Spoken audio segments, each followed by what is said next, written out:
ओम गणेशाय नमः। प्यारे भक्तगणों, आज बुधवार के दिन आप सभी श्रवण करेंगे गणेश पुराण की कथा। और ये कथा है गणेश पुराण अनुसार गणेश जी की जन्म की कथा। गणेश जी के प्रकट होने की कथाएं अलग अलग पुराणों में विभिन्न प्रकार से दी गई है। इनके प्रकट होने का कथाओं में समानता का अभाव है। हम सभी पुराणों से गणपति के प्रकट होने की कथाओं का सार ग्रंथ में लिख रहे हैं, ताकि देवभक्त इन्हें श्रवण कर ज्ञान प्राप्त कर सके और अपने उपास्य और प्रथम पूज्य विघ्नहारी देव की लीलाओं का सही परिचय प्राप्त कर सके। पद्म पुराण के सृष्टि खंड अर्थात रचना विभाग में गजवदन के उत्पन्न होने की सुंदर, मनमोहक, मंगलमयी और कल्याणकारी कथा इस प्रकार वर्णित है। हिमालय की पुत्री पार्वती के विवाह संस्कार के बाद भगवान शंकर अपनी अति स्नेहमयी गिरिजा को अनेक रमणीय, आकर्षक और एकांत वन उपवनों में विहार के लिए ले गए। शिव अति प्रसन्न अवस्था में प्रकृति के अनुपम सौंदर्य का आनंद लेते हुए अपनी अर्धांगिनी गौरा के साथ भ्रमण करते रहे। इस बीच एक बार की बात है, एक बार भगवान शंकर की अर्धांगिनी पार्वती ने अपने शरीर में चंदन, कपूर और सुवासित तेल युक्त तत्वों का उपटन बनाकर लगाया। शरीर से गिरने वाले उपटन के अवशेष से पार्वती ने खेल खेल में एक पुरुष की आकृति की रचना कर डाली। उस आकृति का मुख गज के समान था। जब माता गौरा स्नान के लिए गंगा नदी में उतरी तो मनोविनोद के लिए उस गजमुख आकृति को पावन पुण्य सलीला गंगा जी में डाल दिया। गंगा जी पार्वती जी को अपनी परम स्नेह सखी मानती थी। तीनों लोगों को तारने वाली गंगा के जल में पड़ते ही उपटन के अवशेषों से बना हुआ खिलौना एक बड़ी आकृति में बदल गया। शंकर के साथ शोभ्यमान होने वाली माता पार्वती ने गजमुख वाली उस रचना को अपना पुत्र कहकर पुकारा। गंगा जी ने भी सहेली के पुत्र को अपना पुत्र मान लिया। देवगण अर्थात देवताओं ने उसे गंगा का पुत्र कहकर आदर सम्मान दिया और गंगा की भांति आराध्य व पूजनीय मान लिया। संसार की सभी कलाओं को उत्पन्न करने वाले ब्रह्मा जी ने उन्हें गणों का स्वामी बना दिया। इस प्रकार सभी देवता गज वदन अर्थात गणपति की पूजा करने लगे। देवगणों के स्वामी, नायक और आराध्य गणेश की पूजा कालांतर में मनुष्य समाज में भी प्रारंभ हो गई।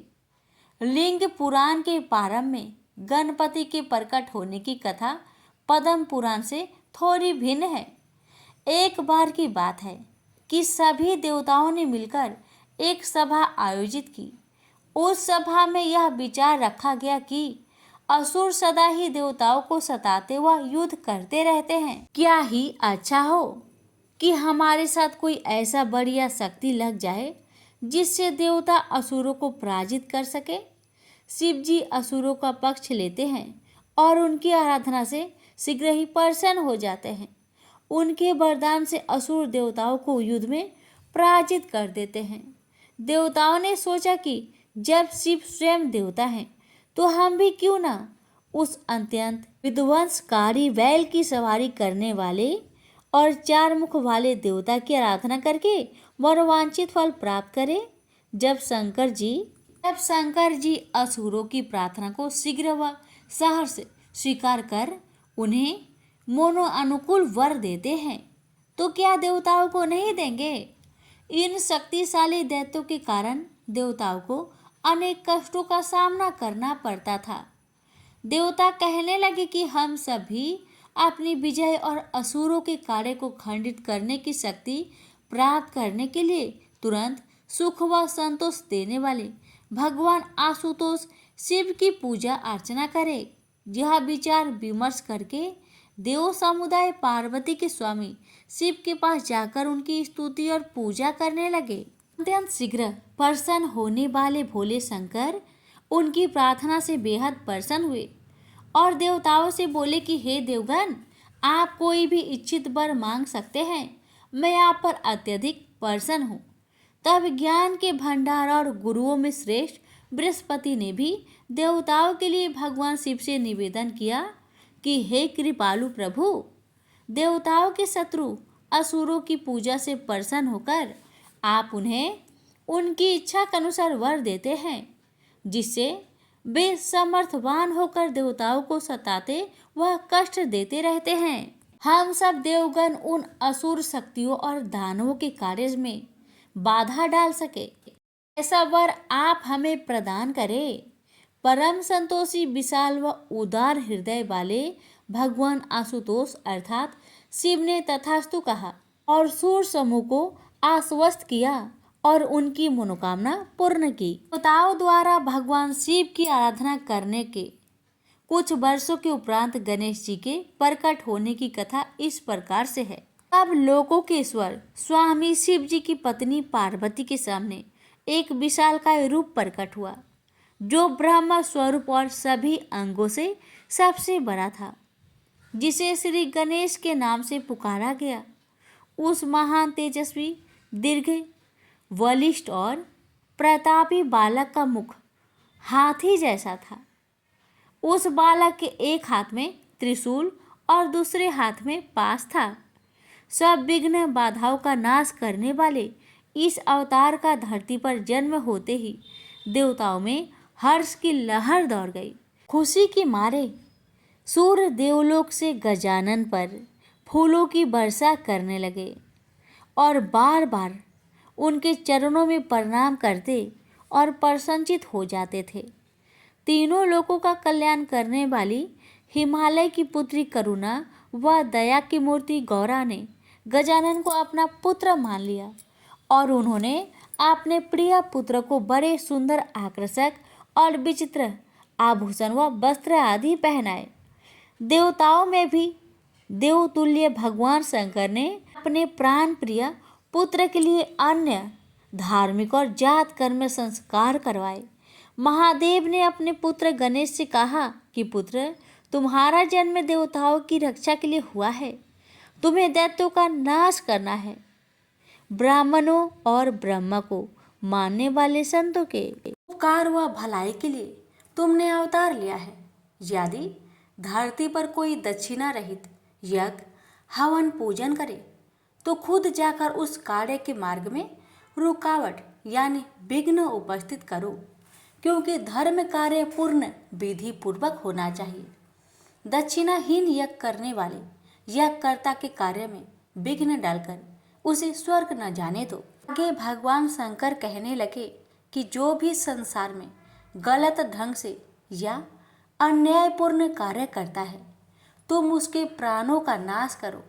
जो गलत तरीके से अध्ययन, अध्यापन, व्याख्यान या अन्य धार्मिक कार्य करता है, हे गणेश, तुम उसके प्राणों का हरण करते रहो। जो व्यक्ति या स्त्री पुरुष वर्ण, धर्म और जाति के प्रति कर्तव्य पालन व धर्म पालन में निष्ठा न रखते हो और स्वधर्म से विमुख होकर चले, तुम उनके प्राणों का हरण करते रहो। हे शिव पुत्र गजानन, जो स्त्रियां नित्य प्रति तुम्हारी विधि पूर्वक पूजा अर्चना करे, उन्हें अपनी सम्मता प्रदान करो। हे मानवों से श्रेष्ठ गणपति, तुम अपने भक्तों की सदा रक्षा करो। इस लोक और परलोक में अपने भक्तों की रक्षा करना तुम्हारा धर्म है। विघ्न बाधाओं को दूर करने वाले, जीवन को मंगलमय बनाने वाले, प्रदा स्मरणीय गणेश, तुम सदा तीनों लोकों में पूजनीय रहो। चतुर्मुख शिव जी ने गणेश जी से आगे ये भी कहा कि जो मेरी चक्रधारी विष्णु की अथवा परमेश्वर ब्रह्मा जी की यागों द्वारा अथवा ब्राह्मणों के मध्य से पूजा करते हैं, उन्हें सबसे पहले तुम्हारी पूजा करनी होगी। सभी धार्मिक कर्म कांड और मंगलकारी कार्यों में सर्वप्रथम तुम ही पूजे जाओगे। गणपति, तुम्हारी पूजा किए बिना जो भी शुद्ध कर्म या कल्याणकारी कार्य अथवा कर्मों का अनुष्ठान करेगा, उसका मंगल भी अमंगल में बदल जाएगा, उसके शुभ कर्म भी अशुभ हो जाएंगे। वर्ण व्यवस्था में कथिक चारों जातियों ब्राह्मण, क्षत्रिय, वैश्य और शूद्रों द्वारा भी सभी कार्यों की सिद्धि के लिए सर्वप्रथम तुम ही पूजे जाओगे। यह तुम्हारे लिए मेरा अटल आशीर्वाद है। भगवान गजानन की पूजा विधि का वर्णन करते हुए परमपिता शंकर ने कहा कि तीनों लोकों में मनुष्य या देवता तुम्हारी पूजा किए बिना कुछ भी प्राप्त नहीं कर सकेंगे। चंदन, धूप, दीप, फल फूल और अक्षत आदि को उपहार स्वरूप चरणों में आशीर्वाद कर ही वे कुछ प्राप्त कर सकेंगे, अन्यथा नहीं। संसार में जो भी तुम्हारी पूजा करेंगे वे इंद्र और अन्य देवताओं के द्वारा भी पूजे जाएंगे। मनुष्य समाज और देव समाज में जो फल की कामना से ब्रह्मा, विष्णु इत्यादि की पूजा करेंगे लेकिन तुम्हारी पूजा नहीं करेंगे, उन्हें तुम विघ्न बाधा पहुंचाकर कष्ट दोगे। तुम्हारी सर्वप्रथम पूजा के बिना तीनों लोकों में किसी के भी कल्याणकारी कार्य सिद्ध नहीं होंगे। महात्मा शिव का आशीर्वाद पाकर पार्वती पुत्र गणपति ने विघ्न गणों को उत्पन्न किया। सबके हृदय में निवास करने वाले शिव जी के चरण में अपने गणों के साथ जाकर प्रणाम किया और उनसे आशीर्वाद प्राप्त किया। हे मुनियों, गणेश जी के उत्पन्न होने की एक और कथा बड़ी रोचक और मनोहारी है। एक समय की बात है कि देवी पार्वती अपने आराध्य स्वामी शंकर के साथ कैलाश पर्वत पर रह रही थी। भगवती गिरिजा की दो प्रिय सखियां भी उनके साथ थी, जिनका नाम क्रमशः विजया और जया थे। नारायणी पार्वती एक दिन अपनी सखियों के साथ बैठी मनोविनोद में व्यस्त थी कि दोनों सखियां कहने लगी कि हे भगवती, सभी गण महेश्वर शिव जी के हैं, आपके नहीं।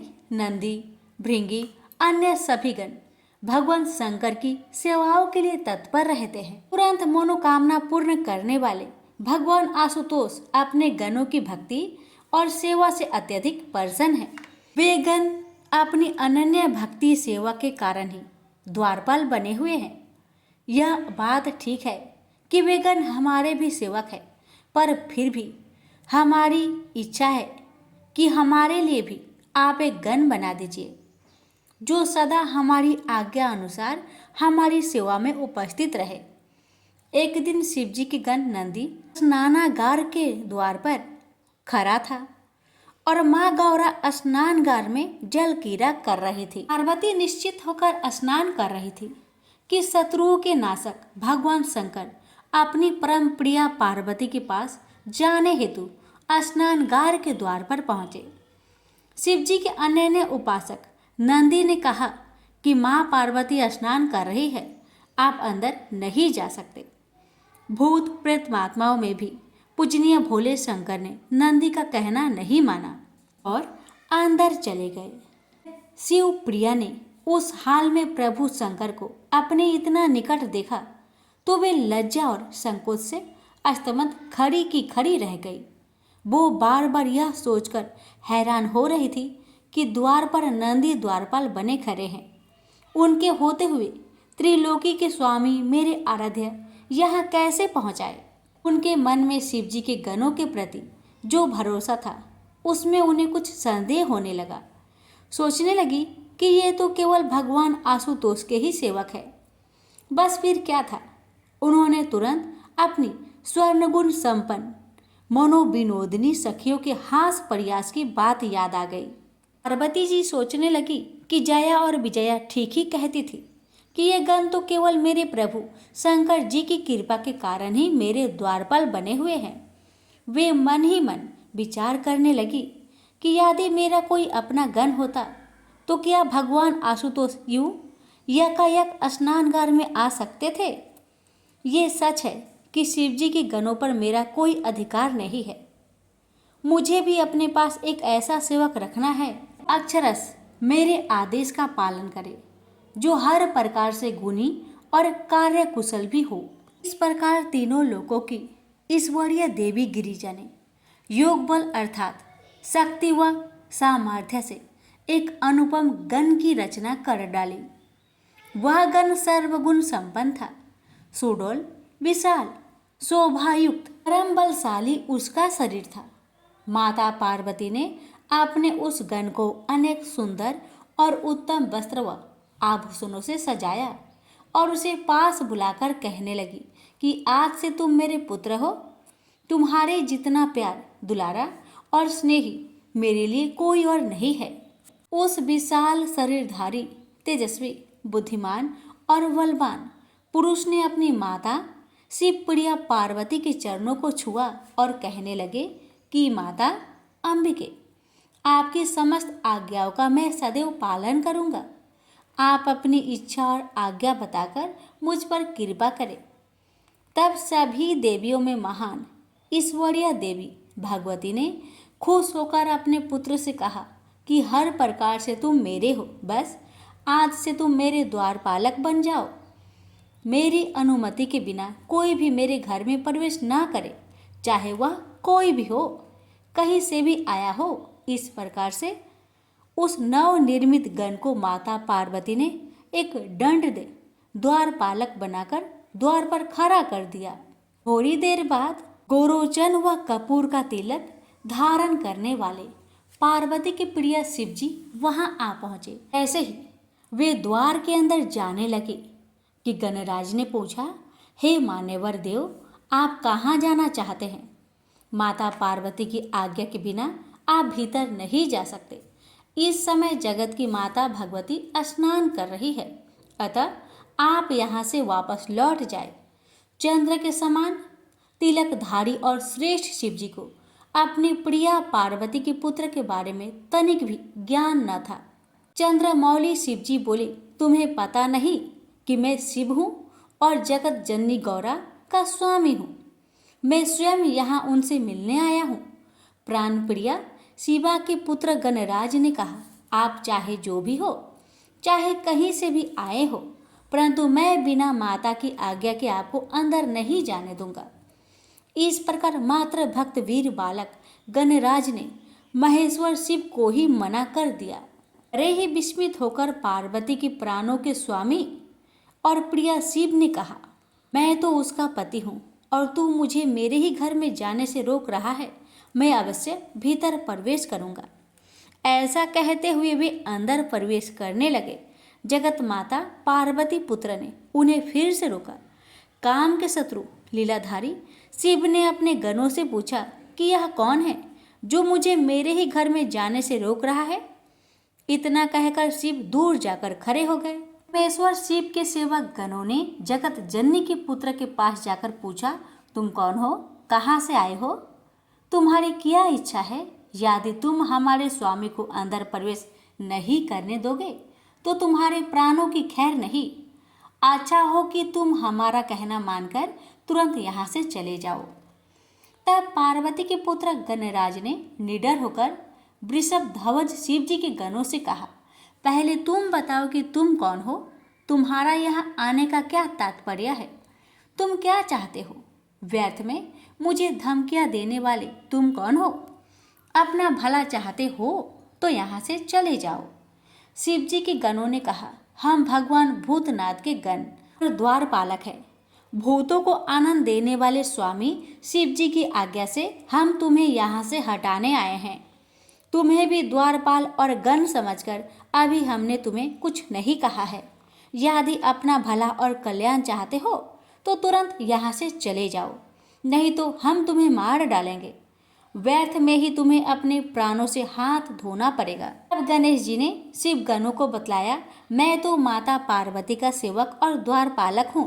मेरी माता ने मुझे आज्ञा दी है कि बिना उनकी आज्ञा के कोई भी घर के अंदर प्रवेश नहीं करे। तुम तो अपने मालिक शिव की आज्ञा का पालन करने यहाँ आए हो और मैं अपनी माता की आज्ञा मानकर यहाँ खड़ा हूँ। हमारा निरंतर आग्रह व्यर्थ है। मैं यहाँ से कदापि नहीं हटूंगा और अपनी माँ की आज्ञा का ही पालन करूंगा। तब महान शिव जी के गणों ने अपने आराध्य शंकर से जाकर कहा, वह बालक अपने आप को माता पार्वती का पुत्र बताता है और द्वार से तनिक भी हटने को तैयार नहीं, यहाँ तक कि वह युद्ध करने को भी तत्पर है, मृत्यु का वरण करने को भी। कपूर, चंदन और गरोचन जैसे सुगंधित पदार्थ तिलक लगाने वाले महेश्वर शिव ने गुस्से से भरकर कहा, चाहे जो भी करो, उस बालक को द्वार पर से हटाओ। वह अकेला बालक तुम्हारा क्या बिगाड़ लेगा? यदि उससे युद्ध भी करना पड़े तो युद्ध करो। तब नंदी, भृंगी आदि सभी गण इकट्ठे होकर पार्वती नंदन गणेश के पास पहुंचे और उन्हें युद्ध के लिए ललकारा। शिव गणों को अपने पास आते देखकर वीर निडर व साहसी पार्वती पुत्र गणराज ने उनसे कहा कि मैं अकेला ही बालक तुम सबका मुकाबला करूंगा। मैं महाशक्ति का पुत्र, महान शक्तिधारी, तुम सबके लिए अकेला ही काफी हूँ। वह बलशाली बालक कहने लगा, आज माता पार्वती और तीनों लोकों के प्रभु शिव जी अपने गणों की शक्ति व बल भी देख लेंगे।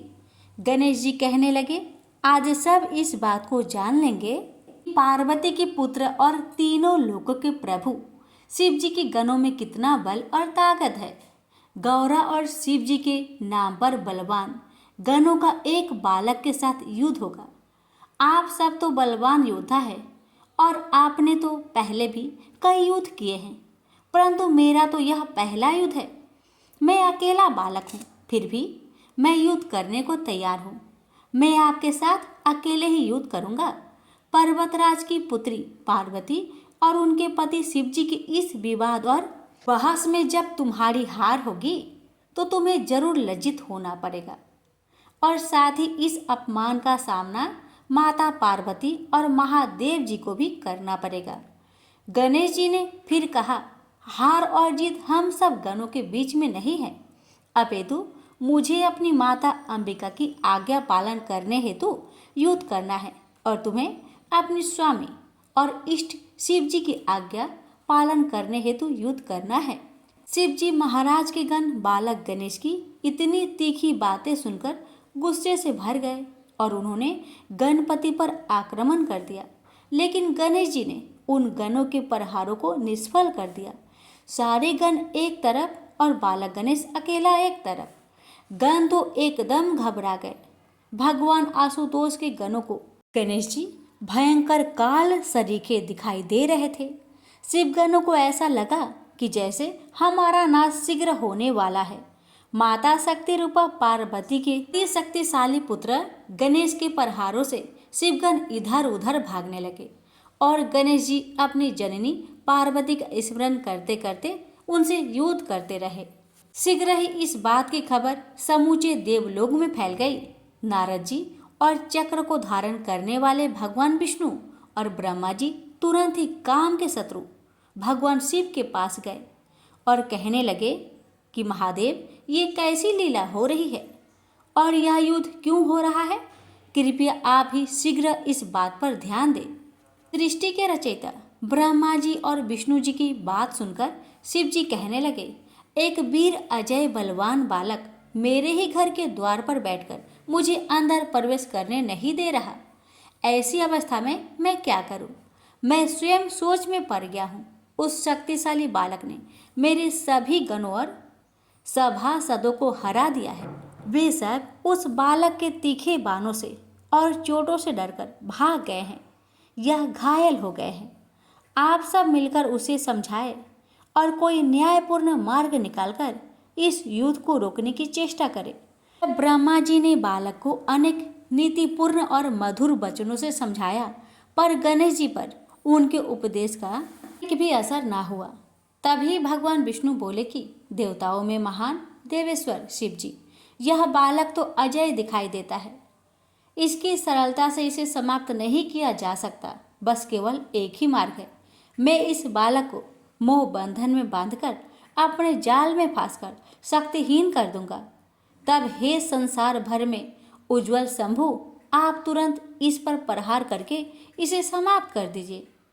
तब एक ओर से भगवान विष्णु ने गणेश जी को मोहित किया और दूसरी ओर से भगवान शंकर ने अपना त्रिशूल उठाकर उन पर प्रहार किया। उससे गणेश जी का मस्तक कटकर दूर जा गिरा और शरीर एक और जा गिरा। तब सब देवताओं व गणों ने सुख और संतोष की सांस ली।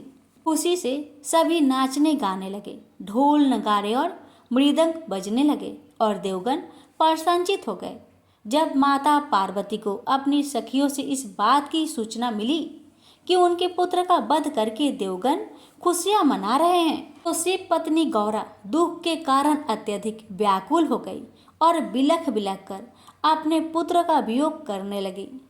पर तुरंत ही महाशक्ति देवी पार्वती कहने लगी, जैसे देवताओं ने मेरे पुत्र को खत्म किया है, वैसे ही मैं उन्हें मृत्यु की अग्नि में झोंक दूंगी, क्योंकि पुत्र का शोक और व्याकुलता मेरे लिए असहनीय हो गई है। पार्वती जी ने ऐसा विचार करके अपनी सभी तेजस्वी शक्तियों को उत्पन्न किया और उनको आज्ञा देकर कहा कि सारे संसार में प्रलय मचा दो, बिना सोचे समझे त्राही त्राही मचा दो। जहाँ जो मिले उसको खा लो, अपना शिकार बना लो, चाहे उसमें देवता हो, ऋषि मुनि, यक्ष, किन्नर अथवा अपने पराये कोई भी हो, तुम सभी का भक्षण कर सकती हो। उसके बाद उन देवी शक्तियों ने मिलकर चारों ओर हाहाकार मचा दिया। जहाँ भी जो मिला उसे अपने क्रोध से भस्म कर दिया या सामने पाते ही उसे समाप्त कर दिया। सभी देवता और राक्षस सोच में पड़ गए। सुरों और असुरों ने मिलकर एक सभा की। सबने अपने अपने जीवन की आशा त्याग दी। सबने एक स्वर में कहा कि अपने जीवन की रक्षा के लिए बस एक ही रास्ता है कि किसी भी प्रकार इन देवी शक्तियों को उत्पन्न करने वाली शक्ति की मूर्ति महादेव की भार्या खुश हो जाए तो हमारे प्राणों की रक्षा हो सकती है, हम सब बच सकते हैं। सुर और असुरों की बातचीत हो ही रही थी कि देवताओं के ऋषि व पूजनीय नारद जी वहां आ पहुंचे।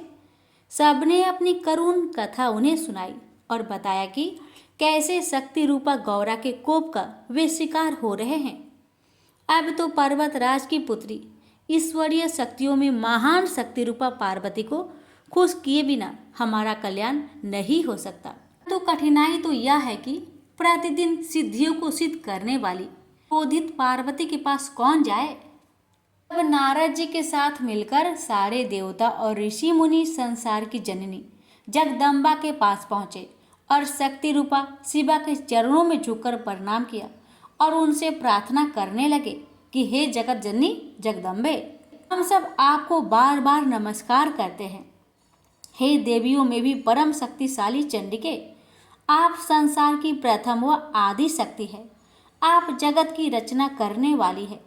सृष्टि में उपस्थित सब पदार्थों का संहार करने वाली शक्ति है। हे देवी, आपके क्रोध से तीनों लोग व्याकुल हो रहे हैं। आपके गुस्से को सहन करने की क्षमता हम में नहीं। कृपया हमारी विनय प्रार्थना और स्तुति को स्वीकार करें। देवी, अपने क्रोध को शांत करें, हम पर कृपा करें। हम सब आपके चरणों में शीश झुकाते हैं। फिर सारे देवता और ऋषिगण माता भगवती के चरणों में प्रार्थना करते हुए शीश झुकाकर खड़े हो गए। उन देवगण व ऋषिगणों की विनती व स्तुति को सुनकर समस्त लोकों की देवी शिवजी की पत्नी पार्वती का हृदय भी करुणा से भरे बिना न रह सका और उनका मन द्रवित हो गया। वे कहने लगी कि यदि मेरा पुत्र गणराज फिर से जीवित हो जाए और आप देवता व ऋषियों के मध्य पूजनीय माना जाए तथा उसे सर्वाध्यक्ष पद प्रदान किया जाए, तभी मेरा क्रोध शांत हो सकता है, तभी तीनों लोकों में शांति स्थापित हो सकती है, अन्यथा नहीं। फिर क्या था? ऋषिगण कहने लगे कि वही बात माननी चाहिए जिससे तीनों लोकों के स्वामी की पत्नी पार्वती जी को सुख मिले।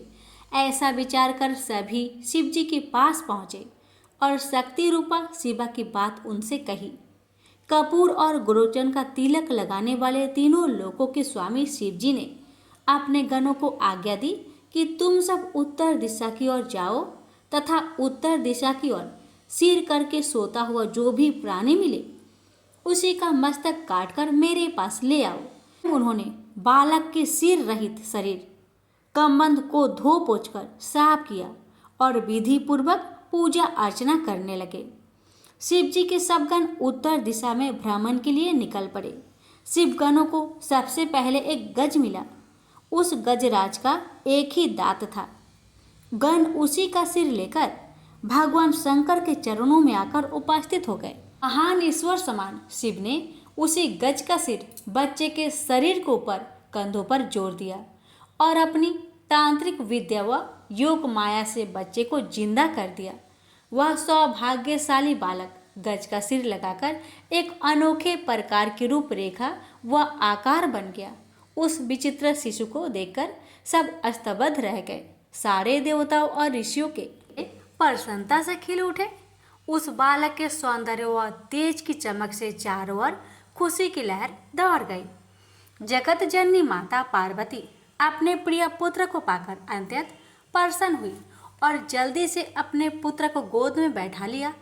शिवा कहने लगी कि आप सबको बहुत कष्ट उठाना पड़ा, पर अब मैं बहुत खुश हूँ। इस बालक के मुख और मस्तक पर सिंदूर लगा है, इसलिए जो मनुष्य व जीव इस गणराज बालक की सिंदूर, गंध, पुष्प आदि से पूजा करेंगे, उसके सारे मनोरथ और इच्छाएं पूर्ण हो जाएगी। इसकी पूजा से सभी विघ्नों और बाधाओं का नाश हो जाएगा। सभी देवताओं ने उन्हें अलग अलग वरदान दिए और सभी देवताओं में उन्हें प्रथम पूजनीय मान लिया गया। तभी से भक्ति, पूजा, अर्चना में गणेश जी की सबसे पहले पूजा की जाने लगी। वैवर्त पुराण में वर्णित एक कथा के अनुसार पर्वतराज की पुत्री पार्वती का जब बैल पर सवारी करने वाले शिव जी के साथ विवाह संस्कार हुआ तो समस्त चर और अचर की आत्मा में निवास करने वाले महेश्वर उन्हें लेकर वनों में विहार करने के लिए चले गए। तब एक लंबे समय तक देवताओं में भी सर्वाधिक पूजनीय शंकर का वन विहार चलता रहा। एक दिन अचानक ही धर्म की आज्ञा मानने वाली धर्मपरायणा पतिव्रता पार्वती ने शिव शंकर से एक निवेदन किया कि प्रभु, मैं एक उत्तम श्रेष्ठ पुत्र प्राप्त करना चाहती हूँ। तीनों लोकों के स्वामी अर्थात भगवान त्रिपुरारी, जो स्वयं भूतों के स्वामी भी है, अपने धर्मपरायणा पत्नी की बात सुनकर कहने लगे कि मैं तुम्हें पुत्र प्राप्त करने वाला एक श्रेष्ठ व्रत और उसकी विधि बताता हूँ। यह व्रत अपने आप में बड़ा पवित्र, पुण्यदायक और फलकारी है, इसलिए इस व्रत का नाम पुण्यक व्रत भी है। इसकी पूजा अर्चना अर्थात अनुष्ठान की विधि 1 वर्ष तक चलती है। धर्मात्मा मनु की पत्नी भी पुत्र न होने के कारण अत्यधिक दुखी थी, इसलिए एक दिन उन्होंने विधाता से प्रार्थना पूर्वक पुत्र प्राप्ति का उपाय पूछा था। वह नारी ब्रह्म लोक में जाकर ब्रह्मा अर्थात विधाता से विनय पूर्वक बोली कि हे भगवान, आप संसार के रचयिता और सृष्टिकर्ता कहलाते हैं। सब कारणों का भी आपको ज्ञान है। पुत्र के बिना गृहस्थ जीवन नीरस और अर्थहीन लगता है। पुत्र के बिना स्त्री पुरुष का जन्म व्यर्थ है। अन्य धन और सभी सुखद सामग्री निष्फल है। मानव के तप और दान का फल उसे जन्म जन्मांतर तक मिलता रहता है। तप और दान के कर्म कांड अनेक कल्पों तक सुख प्रदान करते रहते हैं, पर पुत्र ही एक ऐसा रूप है जो पिता को इसी जन्म में सुख, संतोष और हर्ष प्रदान करता है। पुत्र ही पुत्र नामक नरक से रक्षा करता है। मेरी इच्छा और प्रार्थना को जानकर कृपया आप वह विधि और उपाय बताएं जिसके द्वारा बंध्या को भी पुत्र प्राप्त हो सके। माता कहने लगे कि हे पुत्री, मैं तुम्हें एक ऐसा व्रत बताता हूँ जो समस्त इच्छाओं को पूरा करने वाला और परम सुखद है। यदि तुम विधि विधान से इस व्रत का अनुष्ठान करोगी तो श्री नारायण विष्णु के स्वरूप जैसे ही श्रेष्ठ और पराक्रमी पुत्र की प्राप्ति तुम्हें होगी। व्रत के समय 1 वर्ष निरंतर वेदों में बताई गई वस्तुओं का दान करते रहना चाहिए। माघ मास से शुक्ला पक्ष की त्रयोदशी से इस व्रत को प्रारंभ करना चाहिए। व्रत करने वाले व्रती को चाहिए कि व्रत आरंभ करने के पहले दिन द्वादशी को उपवास या व्रत रखे तथा अगले दिन त्रयोदशी प्रातःकाल ब्रह्म मुहूर्त में उठकर नित्य कर्मों को समाप्त करके श्री हरि के मंदिर में जाकर उन्हें अर्घ्य अर्थात जल चढ़ाए, पूजा अर्चना व प्रार्थना करें। फिर तुरंत घर वापस जाकर किसी सुयोग्य ब्राह्मण को आचार्य पद के लिए चुनकर भगवान विष्णु की स्तुति करते हुए मंत्रों का उच्चारण करें और फिर कलश की स्थापना कर मन में दृढ़ संकल्प कर इस व्रत का अनुष्ठान प्रारंभ करें और श्री हरि विष्णु का निरंतर ध्यान करें। के बाद हे पुत्री, अनेक प्रकार के फल, पुष्प और सुगंधित द्रव और प्रसादों से भगवान विष्णु की आराधना शुरू करनी चाहिए। कुष्मांड, श्रीफल, नारियल और जंबीर आदि फलों से श्री हरि की भक्ति करनी चाहिए। अनेक वाद्य यंत्रों का प्रयोग कर भजन गीत, संगीत और नृत्य कर श्री हरि को प्रसन्न करना चाहिए। उनकी भक्ति और वर प्राप्ति के लिए 1,00,000 सुगंधित पुष्पों की माला श्री हरि को भेंट करनी चाहिए। भगवान की संतुष्टि और आनंद के लिए अनेक प्रकार के स्वादिष्ट व्यंजनों का प्रसाद बनाकर भोग लगाना चाहिए। फूल, मिश्री और तुलसी के पत्ते का मिश्रण बनाकर श्री हरि के स्थान को सुसज्जित रखना चाहिए। व्रत करने वाली स्त्री को 100 ब्राह्मण को नित्य स्वास्तिक, शुद्ध व स्वादिष्ट भोजन कराना चाहिए। भगवान शिव ने पार्वती से कहा कि हे देवी, हर दिन पूजा के समय सुगंधित फूलों से भरकर 100 अंजलियां पावन प्रभु श्री हरि को अर्पित करनी चाहिए और 100 बार शीश झुकाकर प्रणाम करना चाहिए।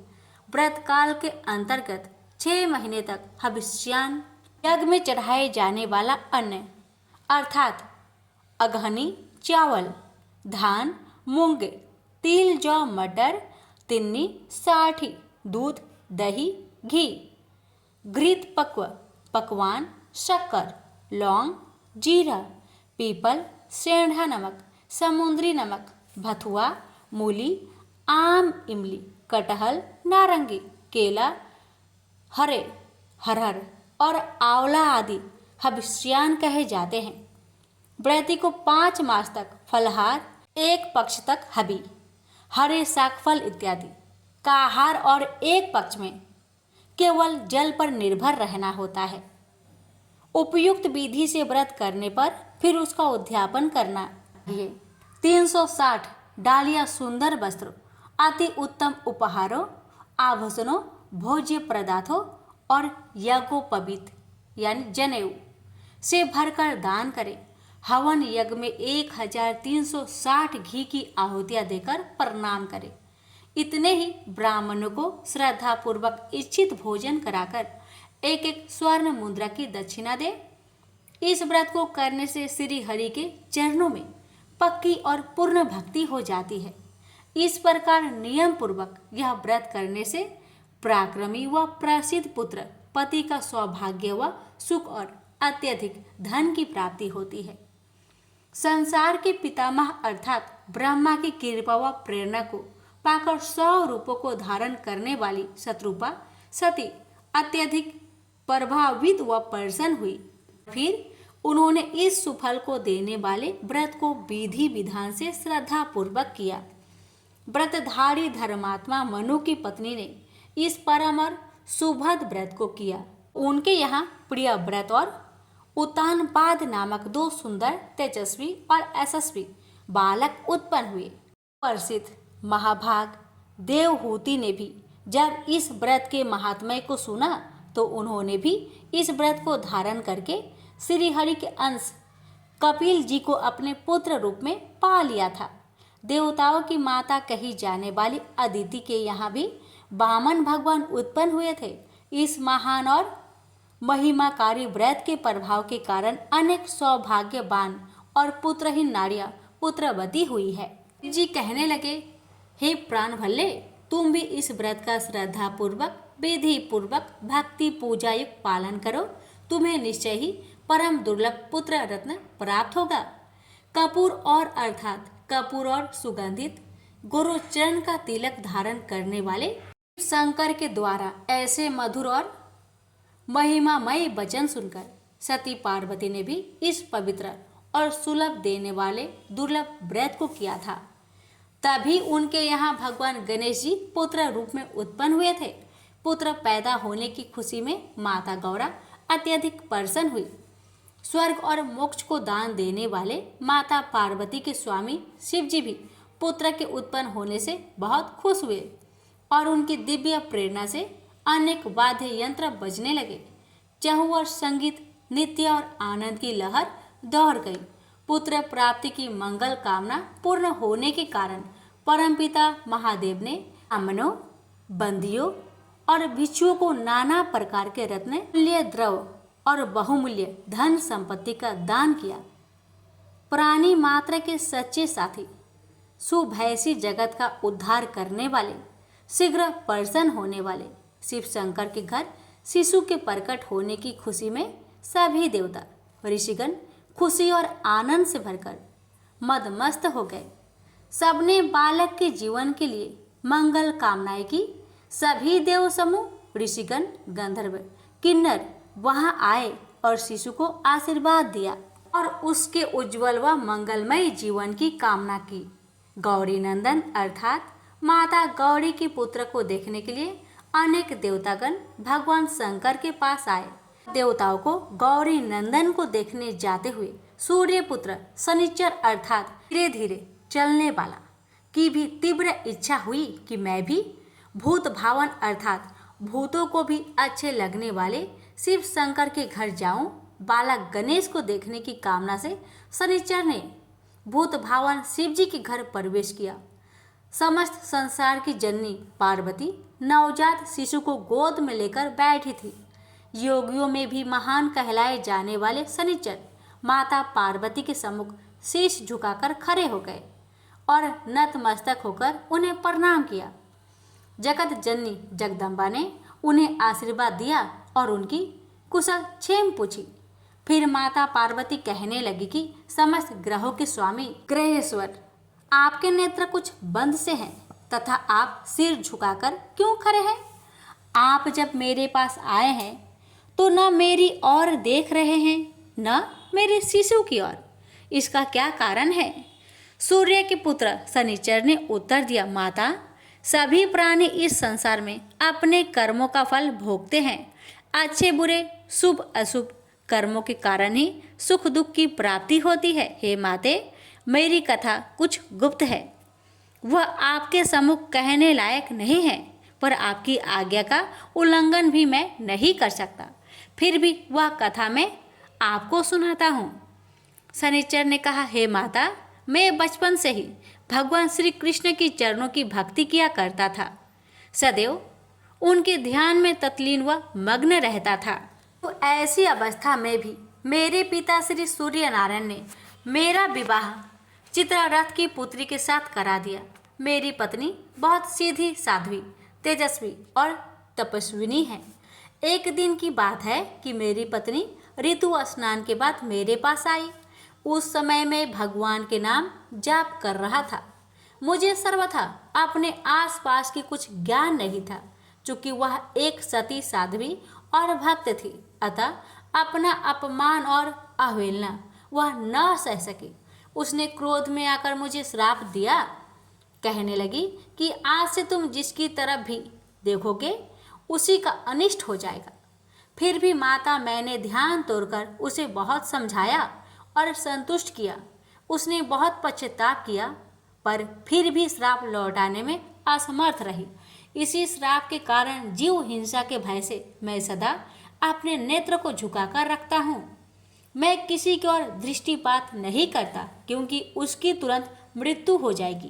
माता पार्वती ने जब शनिचर की बातें सुनी तो वे हंसने लगी कि संसार ईश्वर की इच्छा के अधीन है।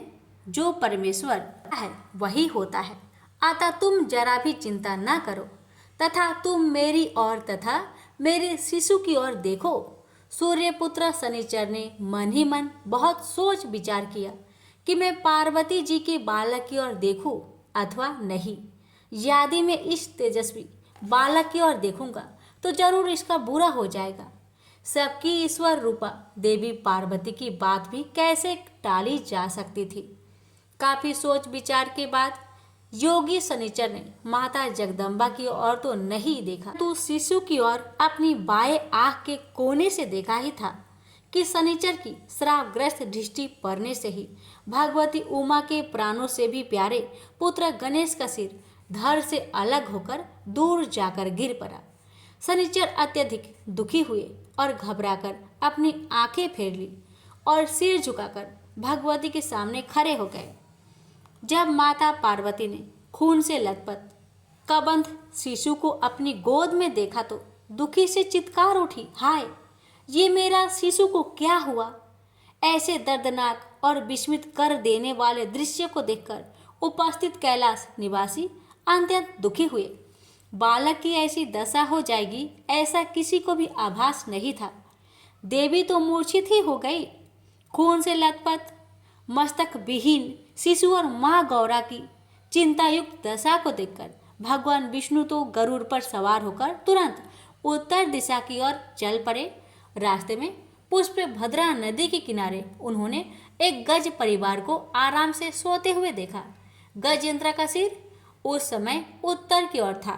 चक्रपाणी श्री हरि ने उस गजेंद्र का मस्तक अपने चक्र से काट डाला और उसे लेकर कैलाश पर्वत पर आ गए।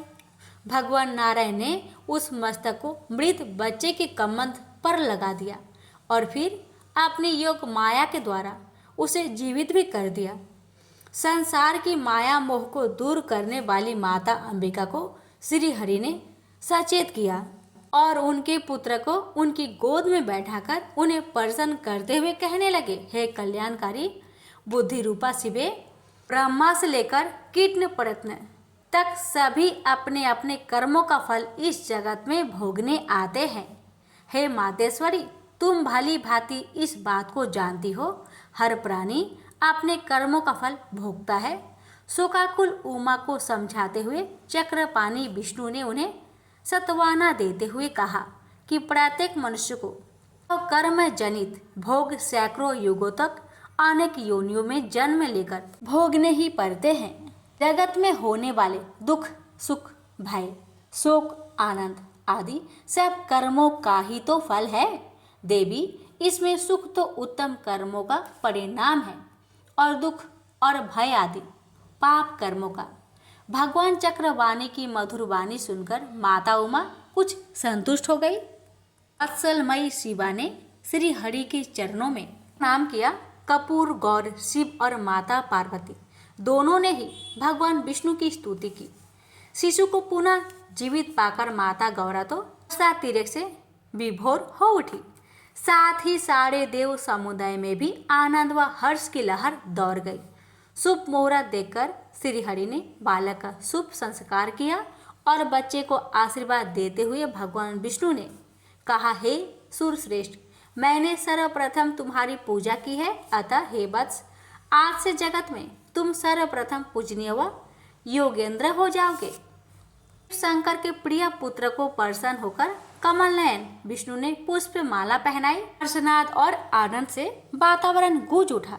श्री हरि ने उन्हें मोक्षदायक ब्रह्म ज्ञान और संपूर्ण सिद्धियां प्रदान की।